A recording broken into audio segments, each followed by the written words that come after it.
The man was always in a rush.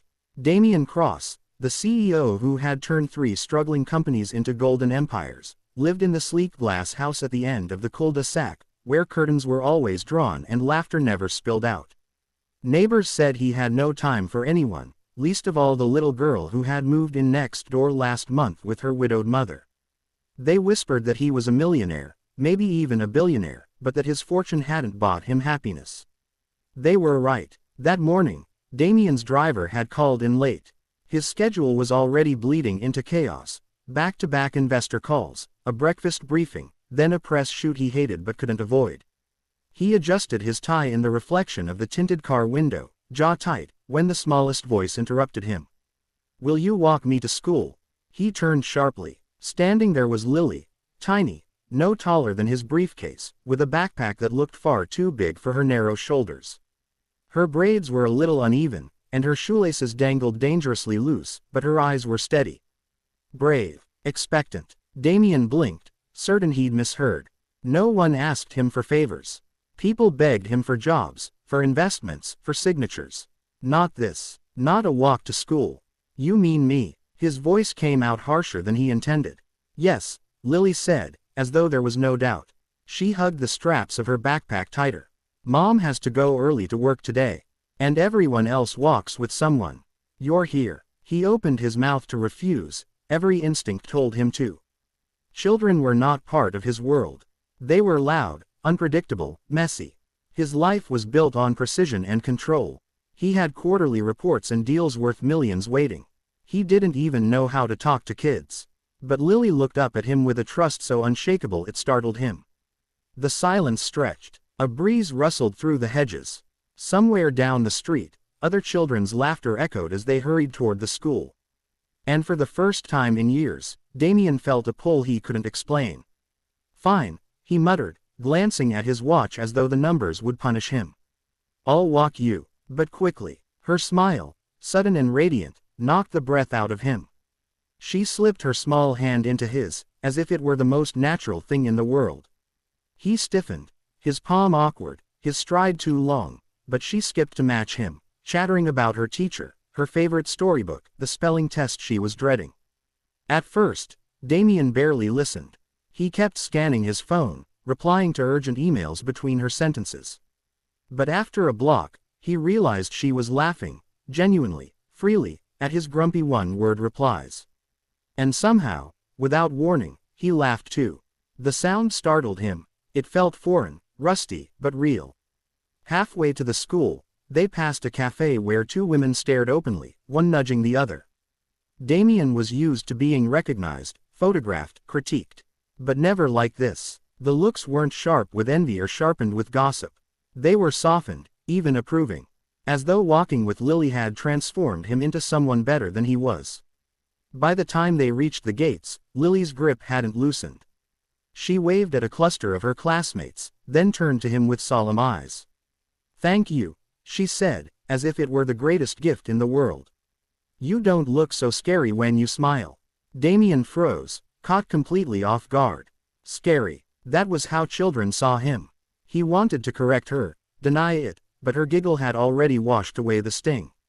And as she ran through the gates, backpack bouncing, Damian stood rooted on the sidewalk, staring after her. His phone buzzed again with urgent reminders, but for once, he didn't look. He only wondered why one simple walk to school felt more important than all the millions waiting in his office. Damian had never liked publicity. In his world, exposure meant vulnerability, and vulnerability was weakness. Yet the morning after he walked Lily to school, his name was everywhere. A blurry phone photo of him holding her tiny hand had gone viral. The Ice King melts. Read one headline. Investors were calling to say how human he looked. His PR team insisted they lean into the image of a softened CEO. He hated it, but what he hated more was how that walk replayed in his head when the day was quiet. Lily's small fingers gripping his, her laughter when he stumbled over some silly question, the way she told him he wasn't scary when he smiled. No business deal had ever left him feeling quite like that. 2 days later, the PR director sat across from him in his glass-walled office, tapping her pen against a folder. "You need a girlfriend," she announced. Damien stared at her, unamused. I need another merger, not a girlfriend. You don't understand. She slid the folder toward him. Inside was a compilation of articles, tweets, and glossy magazine mentions, all speculating about his mystery child and his supposed softer side. This narrative is exploding. If you appear with someone warm, approachable, someone the public believes balances your edges, it will cement this new image. He pinched the bridge of his nose. Manufactured affection, staged smiles. It felt like theater, and he despised theater. Still, he knew the media cycle could turn cruel in a heartbeat. Better to control the story than be devoured by it. By the weekend, arrangements were made. A woman named Evelyn showed up at his door. She was hired through an agency, beautiful in a classic, effortless way, her kindness shining through the moment she stepped inside. He expected rehearsed charm, but instead she simply smiled at him like he was human, not a project. Lily was the one who opened the door that day. Her wide eyes studied Evelyn with careful suspicion. Are you here for my dad? Evelyn crouched down to her level. Sort of. I'm here to spend time with both of you. Something softened in Lily's posture. She led Evelyn inside, showing her the messy stack of drawings she kept on the coffee table, proudly pointing out which one had won a gold star at school. Damien watched, half impatient, half curious, as his usually guarded daughter chattered more in 10 minutes than she had in weeks. That evening, after Evelyn left, Lily padded into Damien's study. She climbed onto the arm of his leather chair, swinging her legs while he tried to focus on the financial forecast glowing on his laptop. Her voice broke through the numbers. Daddy, he hummed, distracted. Can she stay forever? His hands froze on the keyboard. He turned to see Lily's small face tilted up at him, her eyes impossibly earnest. Evelyn, she clarified, as though he might pretend not to know. She makes you laugh. You don't laugh much, and she listens. You should keep her. The request pierced deeper than Damien expected. He was a man who made decisions with spreadsheets, projections, and ruthless logic. But what defense could he summon against his daughter's unfiltered truth?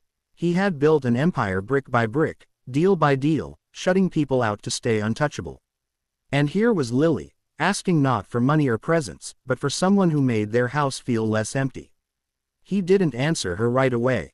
He couldn't. But that night, as he lay in the silence of his too-large bedroom, Damien realized the question had lodged itself in him like a seed. Could a man who had mastered control over everything except his own loneliness really allow someone in, not for show, not for image, but for real? Damien had always believed that change came in increments, a deal closed here, a fortune gained there. But the weeks after Evelyn entered their lives unfolded like a quiet storm. What was supposed to be a performance for the cameras began to feel alarmingly real. She was around for dinners, for Saturday afternoons when Lily begged them both to bake cookies that ended up more charcoal than dessert, for evenings when she lingered in the kitchen telling stories that even made Damien forget about stock prices. At first, he resisted. He reminded himself she was paid to be there, that her warmth wasn't meant for him, not truly. But then came the moments he couldn't deny. The way Lily's laughter filled the house when Evelyn tucked her in with silly voices. The way Evelyn looked at him across the table, not as the ruthless CEO splashed across business magazines, but as a man who could be something more if he let himself. And one night, Damien found himself laughing. Deep, unguarded, aching laughter, when Lily smeared frosting on his nose and Evelyn snapped a photo. He froze, realizing too late that Evelyn's hand on his arm, steady and warm, felt like the anchor he hadn't known he was missing. Yet fear gnawed at him. He had built walls around his life for a reason. He had lost before, his late wife, his sense of what home even meant. What if letting Evelyn closer only ended the same way, with absence cutting deeper than presence ever healed? It was Lily, once again, who shattered his excuses. One morning, she stood at the door in her school uniform, arms crossed, a defiant frown wrinkling her small forehead. You're going to ruin it, Daddy, she declared. Ruin what? He asked, startled. Forever. Her voice wobbled, but her gaze held steady. You think Evelyn's just pretend. But she makes our house happy. She makes you smile. I don't want Happy to leave. Can't you see? Her words sank like stones in his chest. For all his millions, for all his deals, He had never been given something so simple and so priceless as his daughter's faith. She wanted love, not perfection, not empire. Just love. That evening, Damien invited Evelyn out to the garden, where the twilight softened the hard edges of his house. He stood stiff at first, hands in his pockets, searching for words that had never been part of his vocabulary. "I hired you to play a part," he said at last. "To make me look better." But somewhere along the way, it stopped feeling like a performance. He hesitated, glancing at the window where Lily's silhouette watched them. "She asked if you could stay forever." Evelyn's breath caught. "And what did you tell her?" "That I didn't know if I could give forever," Damien admitted, his voice low. "But I want to try. Not for my image, not for appearances, for her, for us." For a long moment, the only sound was the rustle of leaves. Then Evelyn reached out, her hand finding his just as Lily's had that first morning. Only this time, it wasn't a child asking for safety. It was a woman offering him a future. When Lily burst out the door, unable to contain her curiosity, she found them both smiling, Damien awkward, Evelyn radiant. Without hesitation, she wrapped her little arms around them, sealing the promise none of them had yet spoken out loud.